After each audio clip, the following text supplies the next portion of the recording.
welcome back to 7 Days Inside EMDR. I'm Kyle Lincoln, a mental health counselor and EMDR practitioner here in Salem, Massachusetts. Hello, and I'm Kellen. I work with Kyle at his practice. It's great to be back with you all. Today, we're tackling what is arguably the most important topic in the entire series, safety. Here's my take.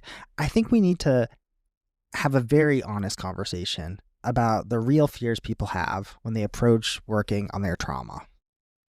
Right. It's one thing to talk about safety as a concept, but it's another to speak directly to that fear people might have when reopening their trauma. I've heard that trauma work can stir things up and potentially make someone feel worse. Is that true? That is a valid concern, and yes, things can get worse, especially initially, and that's why it's worth an entire episode to talk about safety. So in segment 1 today, we're going to address questions about safety head on. What happens if you're triggered between sessions? Why do you need new kinds of coping skills when you've been coping your whole life? And what are the non-negotiable responsibilities a therapist has to keep the process safe and tailored to you? After that, we're going to talk about one essential concept, and that's going to be the window of tolerance, which is the foundational model that helps us understand and navigate our emotional states. And our practice exercise will be the breathing shift. Nice. So a clear map for a tough but necessary topic. Let's get into it.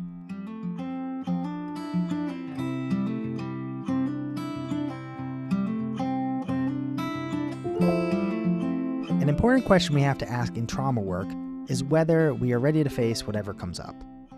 If it's your trauma, maybe you're asking, how do I stay safe when I start reprocessing my memories? Right, but before we jump into answering this question, I want to make sure I know exactly what you mean by staying safe. Right now, it feels a little vague. That's a good question, and you're right to ask it so directly at the front of this segment. When we use the word safety in EMDR, it can mean something a little different than what the average person might hear.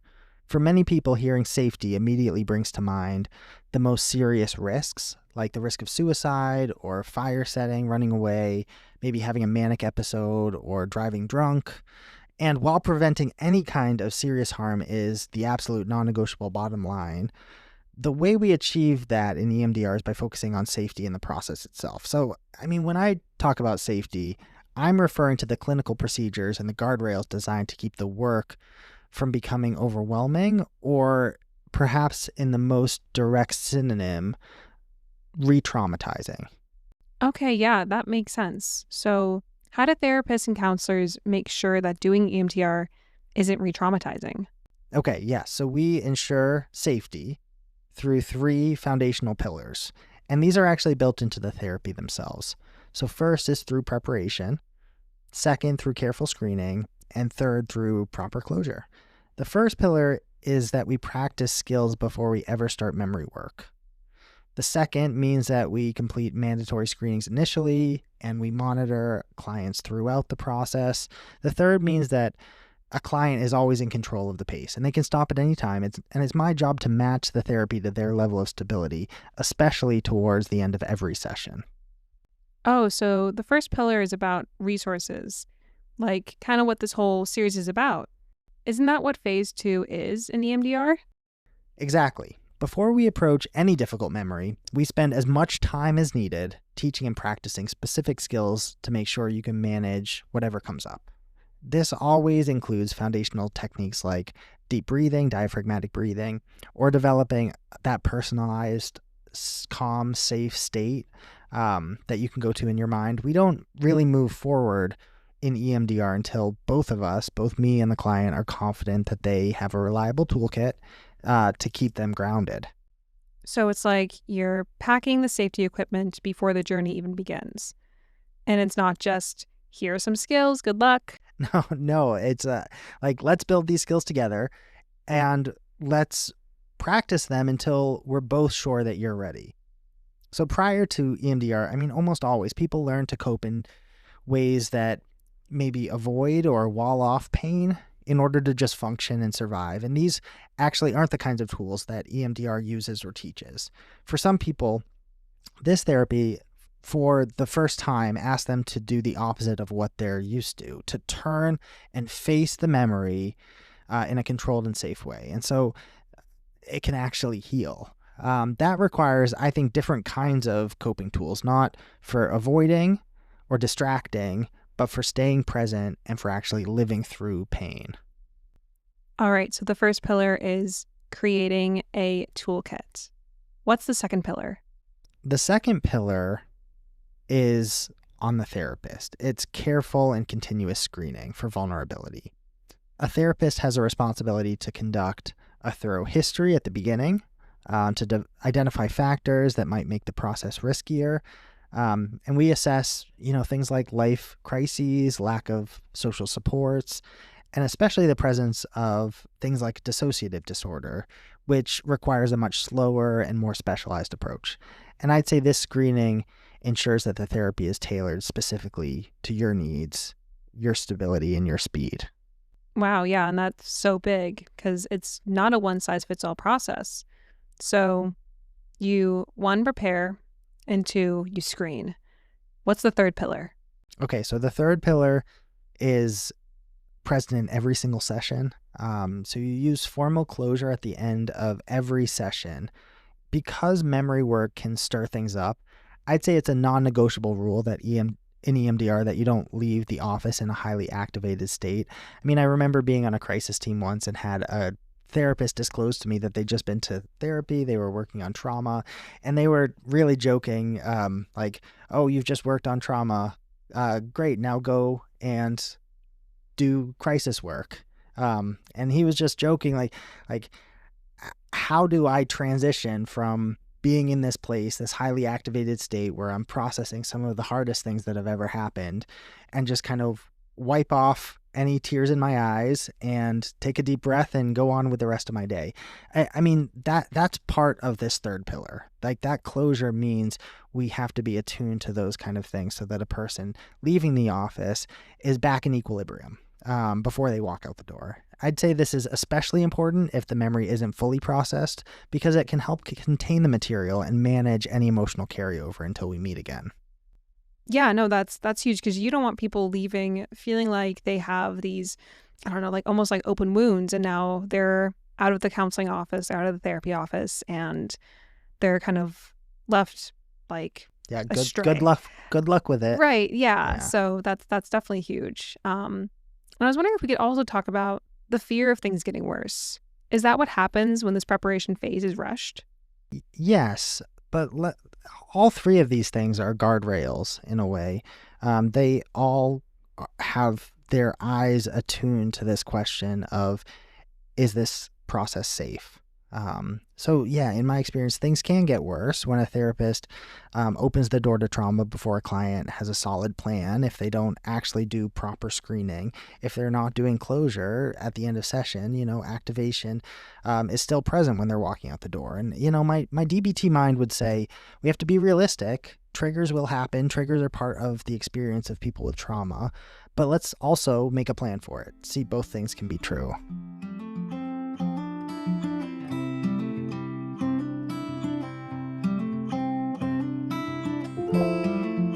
Okay, so as a reminder, every episode highlights one essential idea in EMDR. This is like EMDR Duolingo, and ultimately, it helps you prepare for EMDR reprocessing so you and your counselor are speaking the same language. The essential concept for today is called the window of tolerance. This window of tolerance refers to your ability to stay present and emotionally regulated. So you're not going to be testing me like the Duolingo owl after this, right? Would that put you outside of your window of tolerance if I did? Absolutely. So no. But okay, wait, let's get into that. So the window of tolerance. What is the window of tolerance? Okay, so this concept is crucial in EMDR, especially before we start reprocessing, because it tells us whether your nervous system is in a place where healing work can happen. Okay, so when you say window, do you mean like a time window, like a good moment to do work? Like that's a good question. Here's the image I want you to picture. Okay, you're driving down a highway. Road trip, I'm in. Okay. So when you're driving, the metaphor here for processing trauma, the goal is to stay in your lane. Keep driving in your lane, because that lane is where healing happens. That's where learning can take place. Processing happens. The driving lane is where your brain stays present, alert, and flexible enough to process things and make sense of them. That is your window of tolerance. If you can stay there, the car keeps moving forward. Okay, I see. I think that's a much easier image to hold in my mind. So, what's outside the lane? Okay, so like a road, right? There's two sides you want to avoid. If you drift too far to the right, you hit the breakdown lane. And the technical word here is hypoarousal. The word describes dissociation, where you feel numb or disconnected, or like you're not really there anymore, or foggy when your engine is kind of shut off, right? And that's one side. Now, the other side, too far to the left, okay, you're bouncing on bumpy terrain, right? We call that hyperarousal. This word describes emotional dysregulation. You think panic or rage or overwhelming racing thoughts. It's like the car is going too fast. The road is shaky. You feel out of control. Yeah, neither of those are great places to be. Not speaking from personal experience, of course. No. And you can't really process anything from either side of the highway. You don't really get anywhere productive. Your brain's not learning. It's not in learning mode anymore. It's in survival mode, or if it's in self-preservation mode. EMDR only works when you're in the driving lane. And that's why phase 2, before we even touch the hard stuff, it's all about learning how to steer, learning how to stay in the lane. Okay, so everybody is processing things at their own speed, but there are these extremes that you want to avoid. Yeah. So in this case, your window of tolerance is like the optimal zone for working through trauma. And what exactly are you tolerating? I mean, you're tolerating the emotions, especially emotions that used to overwhelm you. Emotions will come up when you remember traumatic things, but reprocessing requires you to stay grounded enough to sit with them. You're learning to stay with memories without getting pulled off the road. And the window of tolerance guides the pace of therapy. But it's the principle that can be applied to everyday life too. Let me give you an example. Yeah, please do. My Duolingo test depends on this. Okay, so let's say you're a grandparent. You're having a tough conversation with your grandson. Maybe he says something that actually kind of hurts. It stings. If you're in your window of tolerance, you might feel the hurt, take a breath, respond in a way that keeps the conversation going. You're aware, you're present, you're in your lane. Okay, so staying in the lane doesn't mean you feel nothing. It just means you're not losing control. Right. So let's say you drift out of that window of tolerance. You veer into hypoarousal. You might go into the breakdown lane. You suddenly go quiet. You stop making eye contact. The conversation shuts down. On the other hand, if you veer into hyperarousal, maybe you snap, raise your voice. You get flooded with anxiety. Either way, that moment, the connection breaks down. But if you catch yourself drifting and steer back in, then you stay present. Okay. And that's a necessary condition for EMDR reprocessing to work. Being able to stay with the memory or feeling long enough for your brain to actually work with it instead of getting thrown off course. Whether it's in therapy or everyday life, your window of tolerance is the zone where learning happens. So I have a question. Does a person's window of tolerance change? Like, can it get bigger with the help of EMDR? That's actually really common. And usually one of the goals in most therapies, right? Not just EMDR, the lane can widen and it has to be drivable enough to start phase 3 of EMDR therapy. So with practice, doing things like grounding and deep breathing, state shifting, or relaxation techniques, you get better at spotting when you're veering off and gently guiding yourself back into the driving lane. Oh, okay. And that's why in every episode, we learn a new calming exercise, right? Because those can actually widen our window of tolerance. That makes me want to pay more attention on how I drive. I mean, emotionally speaking. Yeah. And every time you stay in the lane a little longer, you're teaching your brain, your nervous system, something new, that it can feel hard things and keep going. And every time we practice it, whether in therapy, or in literal traffic, we're training our brain to stay on the road.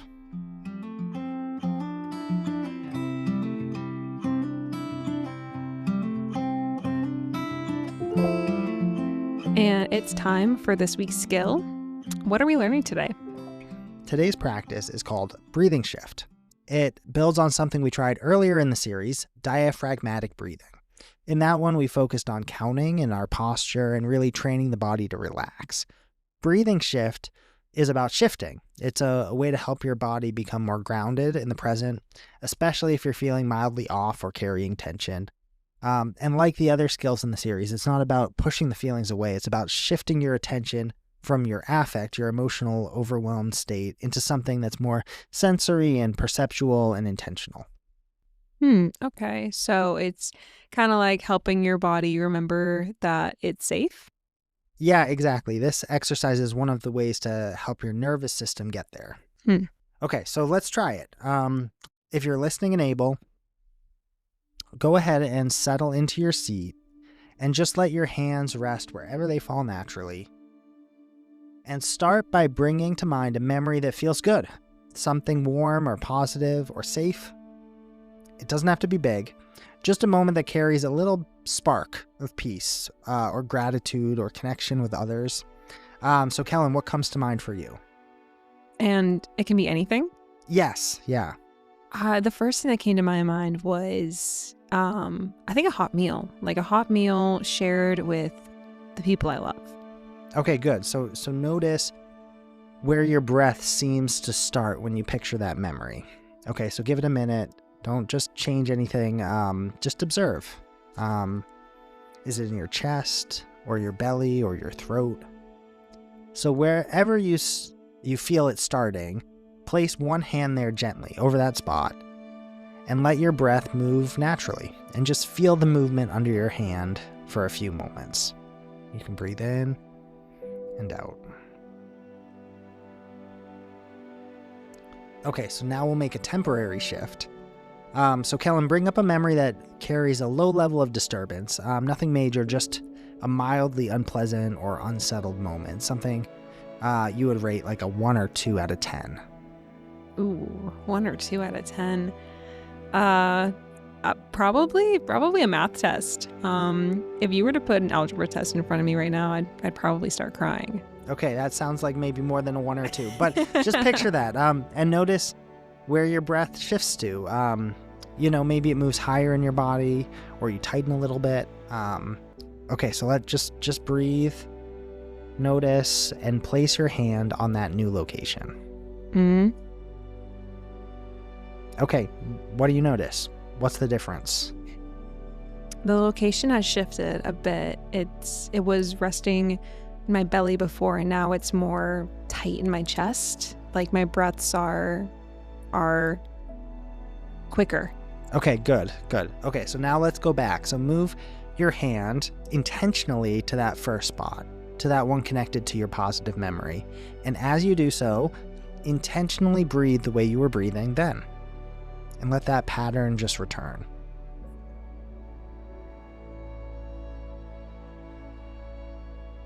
So notice how your body responds as you breathe this way again. Often this deliberate return to a calm breath helps the disturbance begin to fade. So let's take one more breath in and out. And there we go. There's another skill. I like that a lot. I like that you're able to bring a positive memory into maybe a less positive memory. I could feel the difference in my breathing even before I changed it. And when I went back to the first place, it helped a lot. That's a technique that is used in EMDR, actually, going back from like positive memories to negative ones. I was recently at a conference and they were talking about something called an infinity loop. So if you imagine that infinity shape, it's like an 8, and kind of going around that in 2 circles. And imagine one side of the infinity is encapsulating a negative memory, and the other side of the infinity is encapsulating a positive memory. And so they would actually have somebody stand up and kind of walk in a figure 8 pattern, imagining that, and they'd slow down and just kind of breathe slowly while going over the positive memory. But then when they get to the negative memory side, they would say walk fast, stamp, just kind of move quickly and get back to the positive memory and slow down a little bit. And so there is a shifting back and forth, which that's a relatively new technique in EMDR. But I think it has that same idea of kind of using positive memories to help process difficult ones. This actually kind of reminds me of when I was in school and we had to run the mile. I would actually, in my head, like listen to Christmas music while I was running the mile. And I think just like the memory of like Christmas and like that being like a safe, positive space for me was like, even though I was like huffing and puffing and, wanted to be done with it as soon as possible, the memory of like Christmas music, it like got me to the finish line. 10 minutes plus later. Yeah, no, I think you have it exactly right. And that shift is really the heart of it. It's teaching your body how to shift.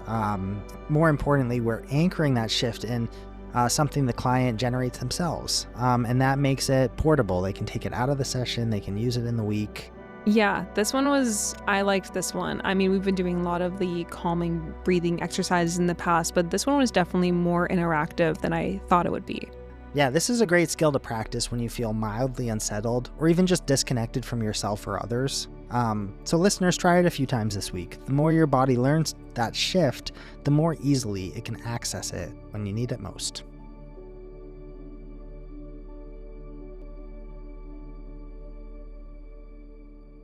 All right, so thinking about this work in terms of the window of tolerance, as you called it, honestly, it makes it feel so much more manageable. It's not about being fearless. It's about having a map and knowing how to steer yourself back to safety, right? Yeah, I think that's a really good takeaway. Two things. So one, safety is a skill you build rather than like a feeling you wait for in trauma work. And I guess second, when recognizing when you're drifting outside of your window of tolerance is a really important skill, so that you have tools you can use, like breathing shift or safe calm state, or a lot of the things we've been talking about in this phase 2 of EMDR, using those to steer yourself back into that feeling of safety. Right. And I think it makes the idea of reprocessing feel a lot less like jumping into the deep end and a bit more like a carefully paced, supported process, which I think, therapy should be. Well, good. Yeah. And actually, in trauma work, you do want to make sure that you can trust the process. And one thing I like about EMDR is that it's a good slow buildup into the reprocessing, and you're not going to start that until you really establish safety. So once you trust the process of EMDR, you can really feel safe during the work that comes later. And that allows us to look ahead to the reason we're doing the work in the first place, which is perhaps so that we can live life after EMDR. And so I'd say that brings us to the topic of our final episode, which is next week. Yeah, the big question. Yeah, the big question. What happens after EMDR ends? So we're going to talk about things like post-traumatic growth and resilience, and really what life can look like when the past no longer has a hold on your present. Yeah, I really can't wait to talk about this. As sad as I am to be ending this series, I think this is such an important question to end on. So thank you everyone for joining us today on 7 Days Inside EMDR. We'll see you next week for our final episode. Bye now.